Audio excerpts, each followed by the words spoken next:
Hello everyone, आप सभी का स्वागत है मैग्नेट ब्रेन्स हिंदी मीडियम में। मेरा नाम वेदांत है और मैं हूं आप सभी का English educator. So my dear students, आज हम क्या पढ़ने वाले हैं, चलिए देखते हैं।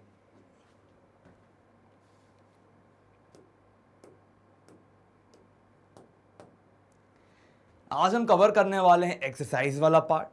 तो यहां पर दिया है ग्रुप डिस्कशन। ग्रुप डिस्कशन का अर्थ क्या होता है? जहां पर सब लोग इकट्ठा होकर क्या करते हैं, बातचीत करते हैं, सलाह मशवरा करते हैं और किसी विषय को लेकर अपनी राय देते हैं। तो यहाँ पर ये एक्सरसाइज दी हुई है। अब यहाँ पर ए पॉइंट पे है, how can we improve our agriculture. हम लोग अपना एग्रीकल्चर वाला पार्ट कैसे इम्प्रूव कर सकते हैं। The essential requirement to improve the agriculture are. अब आपको अगर एग्रीकल्चर को इम्प्रूव करना है तो कैसे आप एग्रीकल्चर को इम्प्रूव कर पाओगे। आज आप लोगों को ज्ञात होगा कि हमारा देश जो है वो कृषि प्रधान देश है, ठीक है। और कृषि प्रधान देश होने के नाते सबसे ज़्यादा प्रोडक्शन जो है यहीं से होता है। तो स्वाभाविक है, ये आवश्यक है कि हमको क्या करना होगा, अपने एग्रीकल्चर को इम्प्रूव करना होगा। तो असेंशियल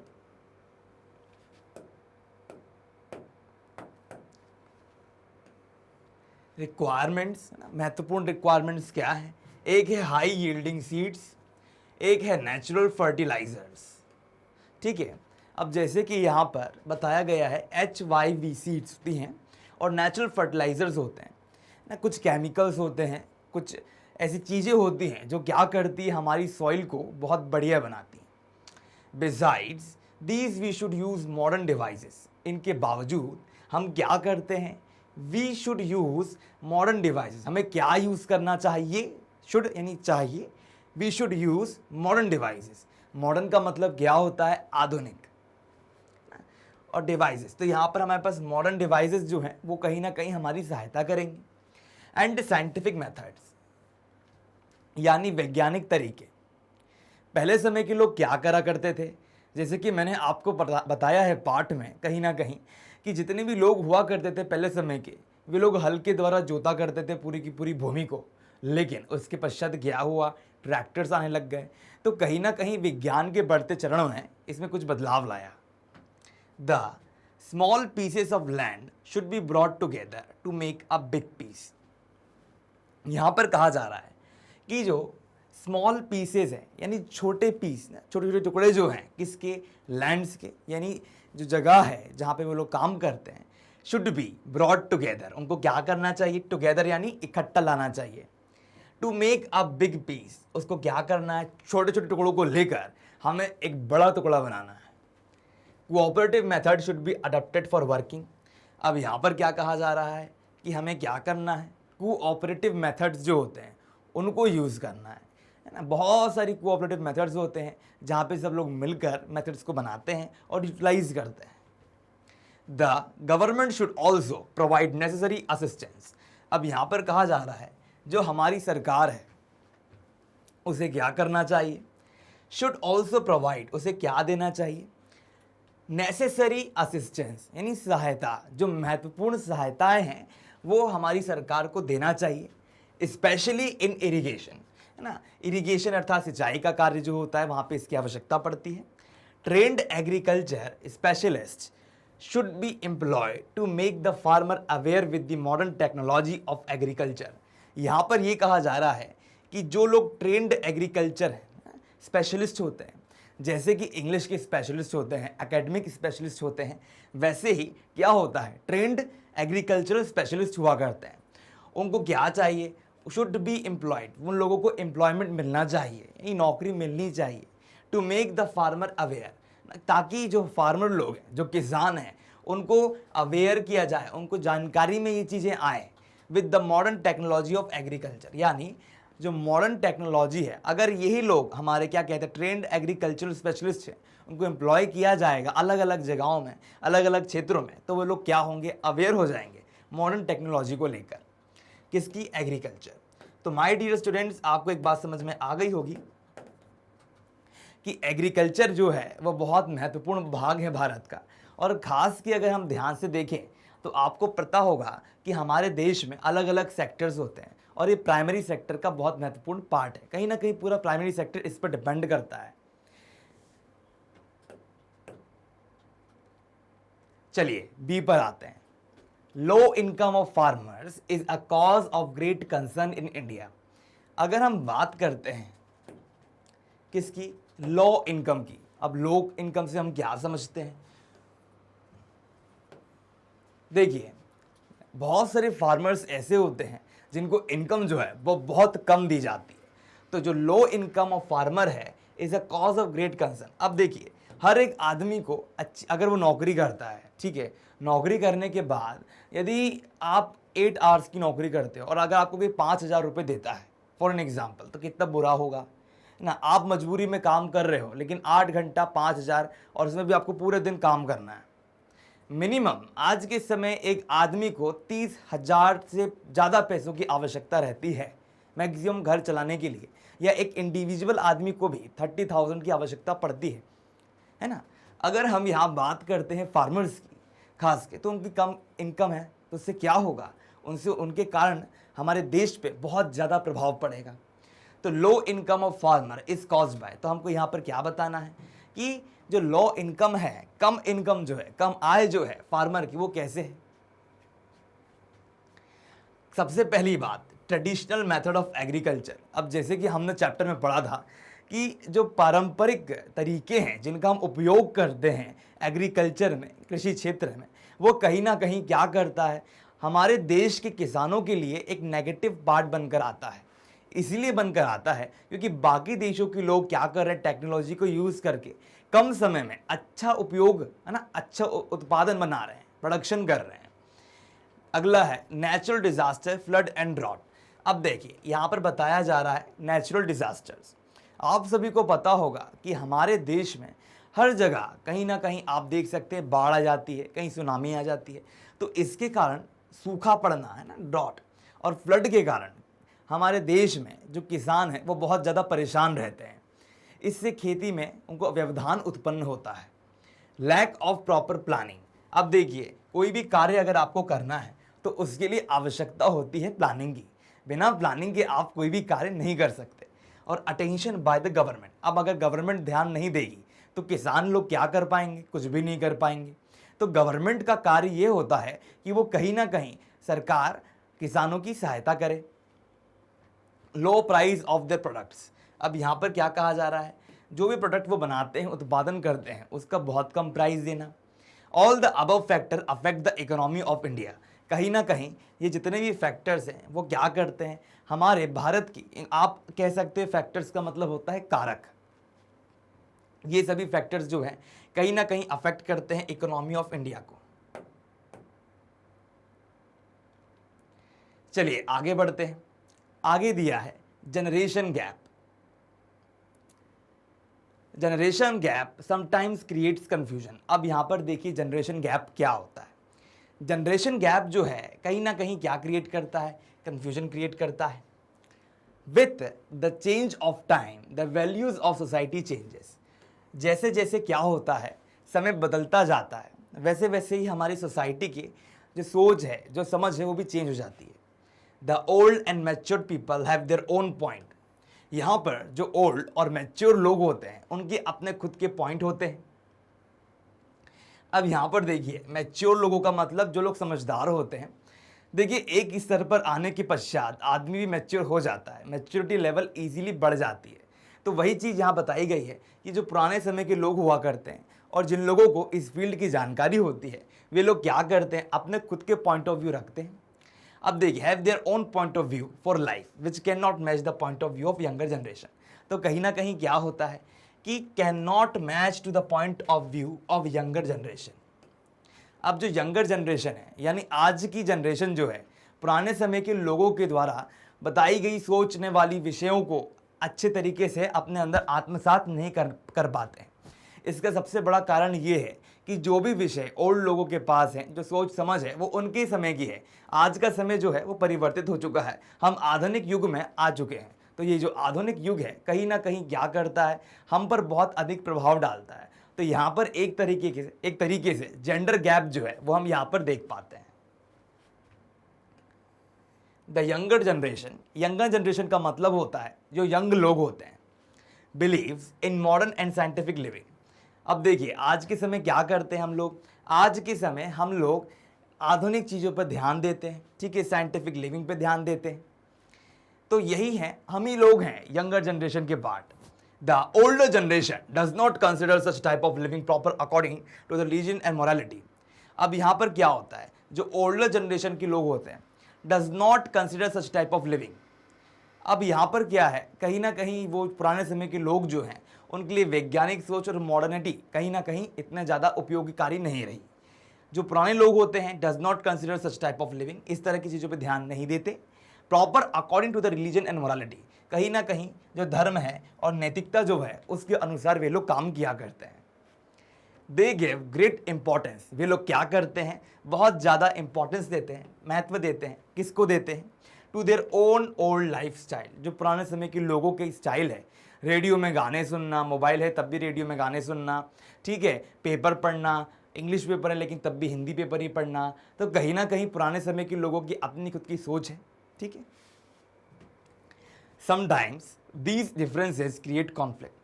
अब कॉन्फ्लिक्ट का मतलब क्या होता है, विवाद या झगड़ा फसाद वाली स्थिति में आ जाना।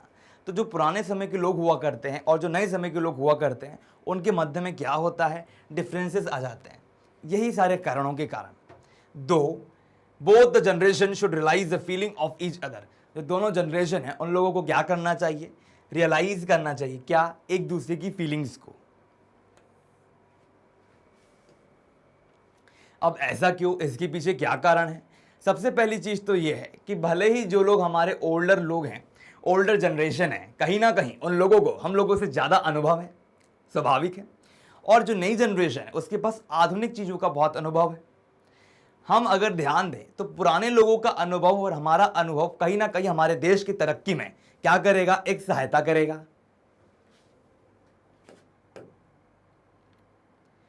कंपोजिशन यानी रचना, write a paragraph in about 100 words on the following. 100 शब्द हैं, ठीक है। 100 शब्दों में आपको क्या करना है, ये जो यहाँ पर टाइटल दिया है यूज ऑफ केमिकल फर्टिलाइजर्स, इनके बारे में लिखना है, ठीक है। 100 शब्दों का मतलब ये नहीं होता कि आप ऐसे लिख दें 1 2 3 4 5 6 7 8 9 10, नहीं।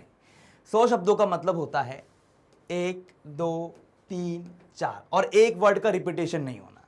अर्थात जो भी आप लिख रहे हैं 100 वर्ड्स में हर एक वर्ड का अपना खुद का रोल होना चाहिए, कुछ भी रिपीटेशन नहीं होना चाहिए।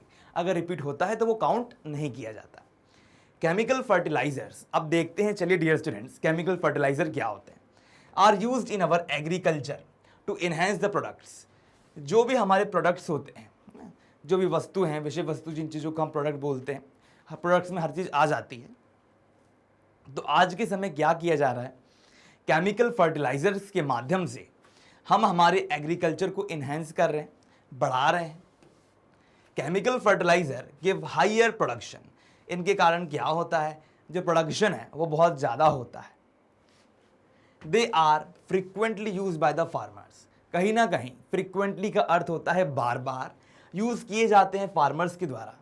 As they can earn much by selling the products, क्यों, क्योंकि उन लोगों को ज्ञात है यदि वे लोग प्रोडक्ट्स को बेचेंगे तो ज़्यादा से ज़्यादा उनके पास पैसा आएगा। The product also look very nice, जो प्रोडक्ट होता है वो कैसा लगता है, बहुत अच्छा लगता है। एंड डेवलप्ड, और वो क्या होता है, बहुत ज़्यादा डेवलप होता है। But they are not so much good for health, पर कहीं ना कहीं जो फर्टिलाइजर्स हैं वे लोग हमारी हेल्थ के लिए बिल्कुल भी बढ़िया नहीं है। The chemical fertiliser also damages the land. अब यहाँ पर देखिए क्या कहा जा रहा है, जो केमिकल फर्टिलाइजर है वो क्या करता है, डैमेज करता है किसको, लैंड को। Land begins to be desert bit by bit, यानी या तो वो खाली होती जाएगी या तो वो एक बंजर भूमि बनती रह जाएगी। तो फर्टिलाइजर्स होते क्या हैं, ये केमिकल्स होते हैं, और कहीं ना कहीं ये केमिकल्स का ही हम कहीं ना अगर हम ध्यान दें तो केमिकल्स के माध्यम से क्या होता है, हमारे जो प्रोडक्ट्स हैं वो बनते हैं। अब उन्हीं प्रोडक्ट्स में हर एक चीज़ आ जाती है। आप डेयरी का सामान देख सकते हो, आप चाहो तो इसके अलावा भी बहुत सारी चीज़ों को देख सकते हो, वेजिटेबल्स देख लो, फ्रूट्स देख लो। तो उनमें कहीं ना कहीं आपने सुना होगा कि कार्बोनेटेड केला हम खा रहे हैं। कहीं ना कहीं आपने सुना होगा कि जिस भूमि में फर्टिलाइजर डाला है वहाँ पे कीड़े तो हट गए, लेकिन जो खाना है वो बिल्कुल भी सही नहीं है। तो यही चीज़ें जो होती हैं, इसके कारण क्या होता है, हमारे शरीर पर नेगेटिव असर पड़ता है और वो शक्ति और वो सामर्थ्य हमारे पास नहीं रहता।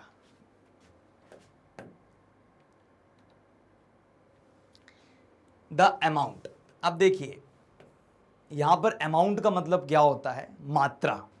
The amount of fertiliser which we use this year, we have to use more than this amount. ठीक है, अब देखिए भले ही कुछ भी हो, लेकिन हमको फर्टिलाइजर का उपयोग तो करना पड़ेगा, इसलिए हमको थोड़ा और ज़्यादा यूज़ करना है। On the other hand, natural fertiliser can not enhance the products, और अगर हम ध्यान दें तो नेचुरल फर्टिलाइजर्स जो हैं वो कहीं ना कहीं क्या करते हैं, इन्हेंस नहीं कर पाते किसको, product so much in the comparison of chemical fertilisers. हमने सुना होगा प्राकृतिक वस्तुएं क्या करती, ज़्यादा से ज़्यादा आपको वो लाभ नहीं प्रदान करती जितना केमिकल्स करते हैं। But natural fertiliser maintain the fertility of land.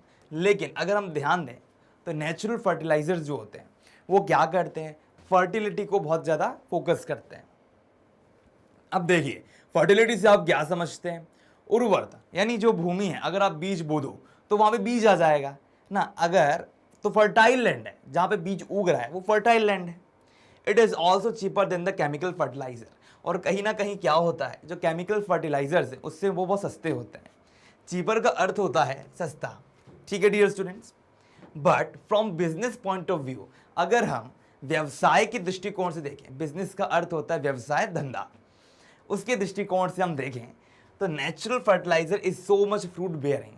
तो कहीं ना कहीं क्या होता है कि जो नेचुरल फर्टिलाइजर है कहीं ना कहीं हमारे लिए फलों को बहुत ज़्यादा प्रदान करता है, यानी हम उससे बहुत अच्छे तरीके से अपने लाभ उठा सकते हैं। यहां पर अगला पार्ट है use of modern techniques in farming. अब आप लोगों ने सुना होगा मैथ्स में भी कि अलग अलग टेक्निक होती हैं, उनको यूज करोगे तो बहुत कुछ जल्दी जल्दी आप क्वेश्चन सॉल्व कर लोगे। तो वैसे ही क्या होता है, आज के समय में हम क्या कर रहे हैं, आधुनिक टेक्निक्स को यूज करते हैं। India is an agricultural country, Bharat जो है वो कहीं ना कहीं एग्रीकल्चरल कंट्री है, कृषि प्रधान देश है। मोर देन इट्स 70% पॉपुलेशन, अगर हम 70% पॉपुलेशन की बात करते हैं आज के समय, आर इंगेज्ड। इंगेज्ड का मतलब क्या होता है, एक दूसरे के साथ रहना, close, are engaged in agriculture, but most of them are uneducated. अब देखिए हमारे देश में जितने भी लोग इंगेज्ड हैं, जुड़े हुए हैं किससे, एग्रीकल्चर से, वे लोग क्या हैं, वे लोग अनएजुकेटेड हैं, अर्थात उन लोगों को पढ़ना नहीं आता या वो ज़्यादा कम पढ़े लिखे हैं। They use the traditional way of agriculture, वे लोग क्या करते हैं, ट्रेडिशनल वे जो होता है एग्रीकल्चर का उसका यूज करते हैं। Traditional way of agriculture is not so much effective, प्रभावी, इफेक्टिव का मतलब होता है प्रभावी।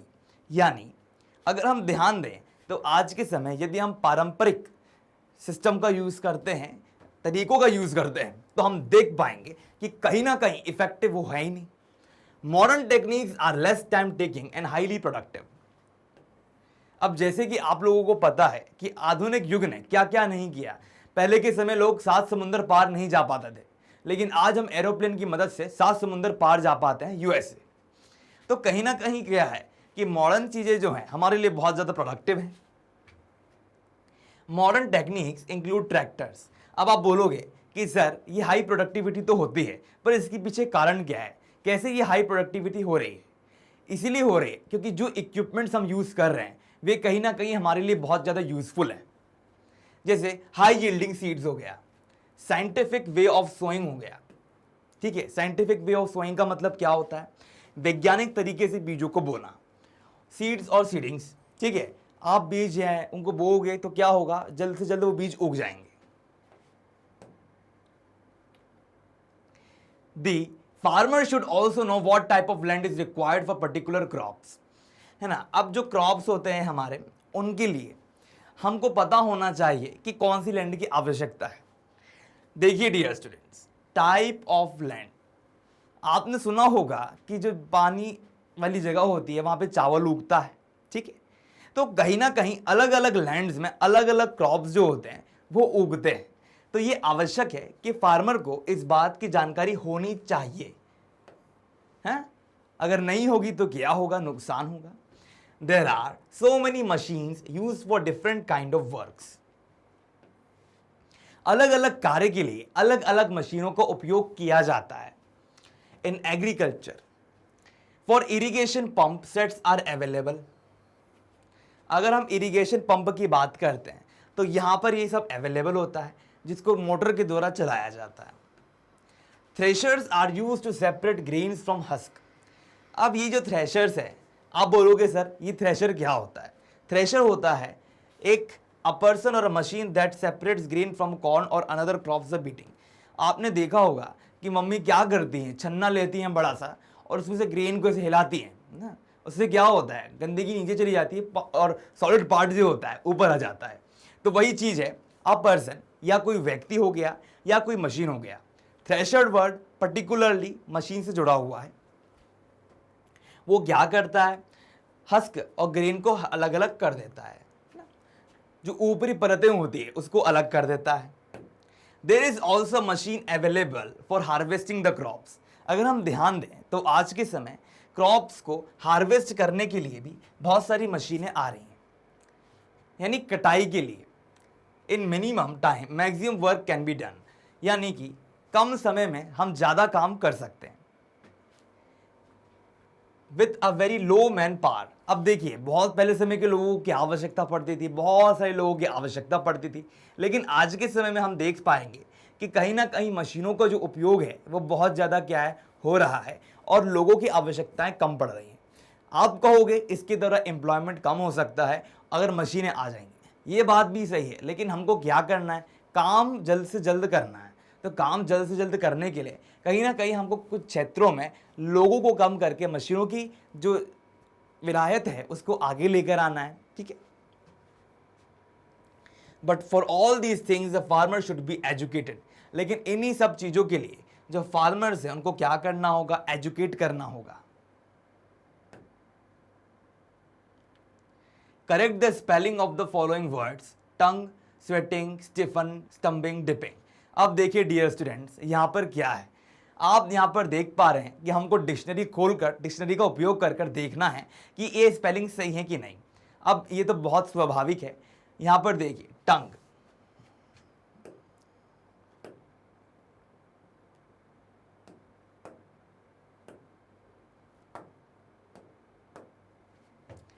यहां दिया है टंग, ठीक है। मैंने लिखा TONGUE,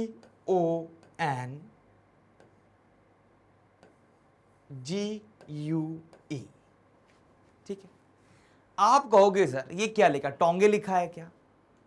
क्योंकि कहीं ना कहीं टंग में GUE आता है, टंग ग, तो ये वाला U इसमें नहीं था। अगर हम स्वेटिंग की बात करें तो स्वेट, आप लोगों को स्पेलिंग पता होनी चाहिए स्वेट की, SWEAT, स्वेट। यहां क्या लिखा है, A, तो यहां पर A है जो कि क्या है, मिस्ड है।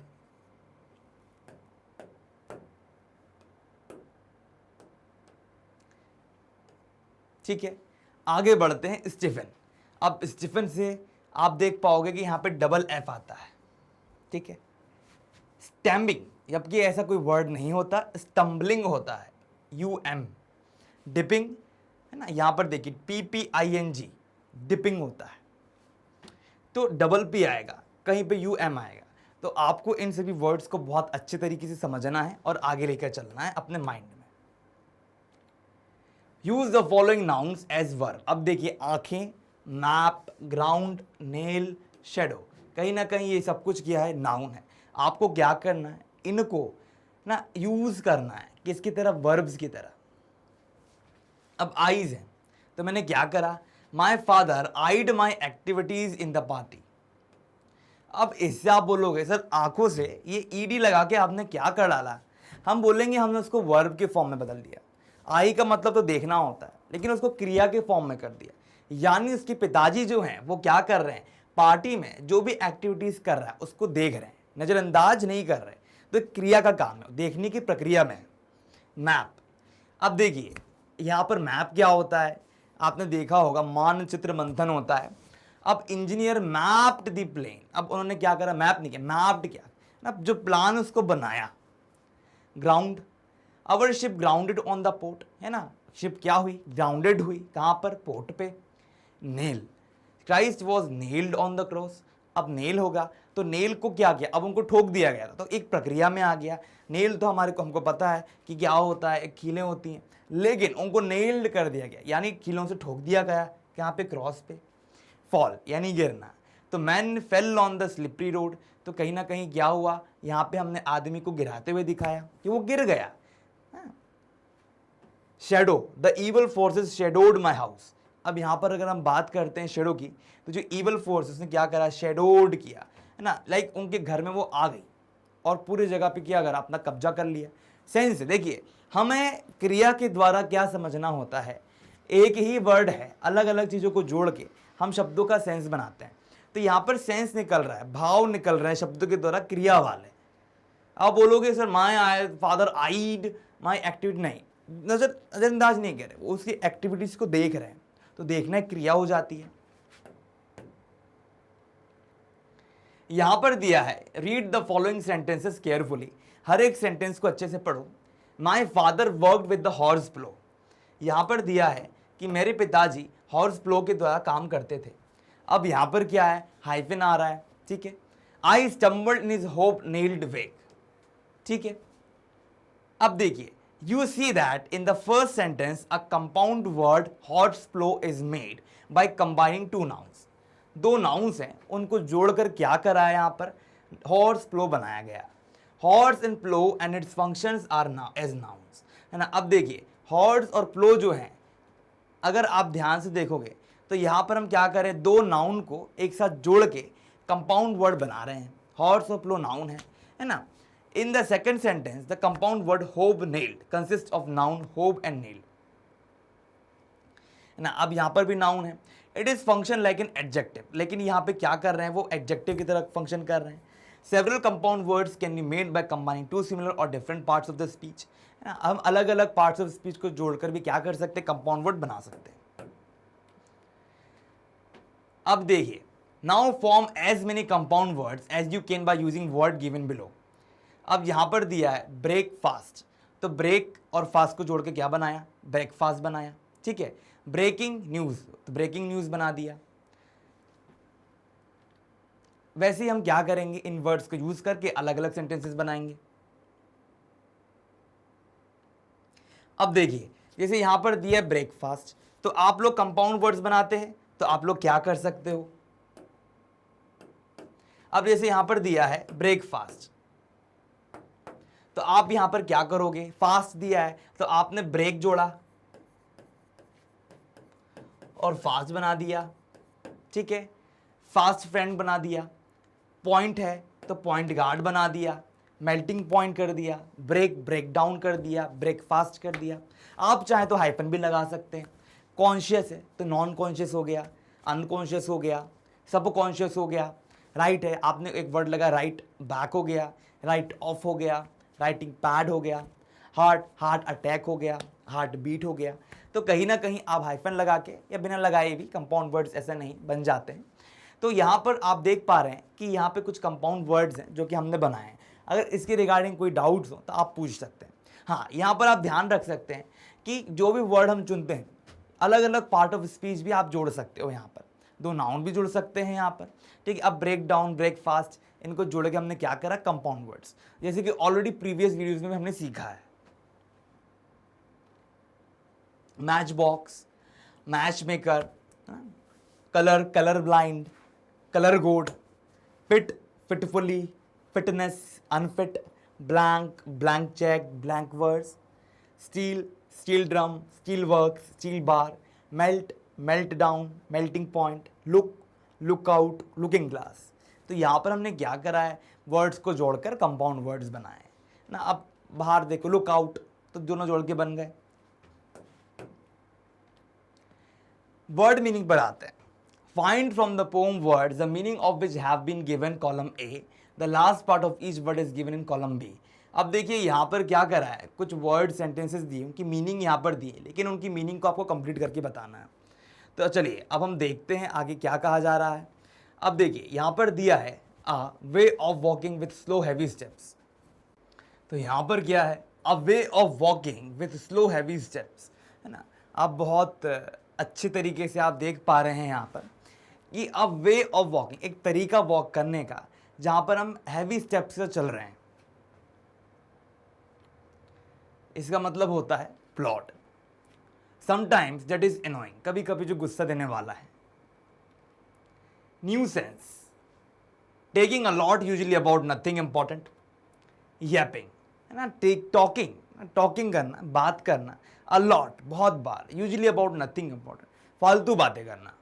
After some time or someone, बाद में कभी किसी और के सामने, आफ्टर समथिंग, किसी और के बाद या किसी और के, तो क्या होगा, wake. Find out the words from the point which are used in agriculture. अब यहां पर कुछ वर्ड्स जो एग्रीकल्चर में यूज होते हैं, जैसे प्लो हो गया, शाफ्ट्स हो गया, परो हो गया, सॉक हो गया, सॉड हो गया, लैंड फार्म हो गया। ठीक है, तो ये सब कुछ हमने देखा है अच्छे तरीके से कि कितने अच्छे तरीके से ये हमने जो हमारी पोम है वहां पर आए हैं ये वर्ड्स। चलिए आगे बढ़ते हैं। Write 10 words which are used with specific meaning in film industry. जो पिक्चर की दुनिया होती है वहाँ पे कुछ वर्ड्स यूज होते हैं। आप सब जानते हैं, box office, film, star, director, producer, audience, location, shooting, coverage, outdoor, script, makeup, actor, villain, flop, set, costume. तो ये सभी वर्ड्स जो हैं कहाँ पर यूज होते हैं, फिल्म इंडस्ट्री में यूज होते हैं। अब हम आते हैं ग्रामर पे। Examine the following form of verb, go carefully. Go, went, gone, going, goes. अब देखिए, वर्ब का अलग अलग फॉर्म होता है।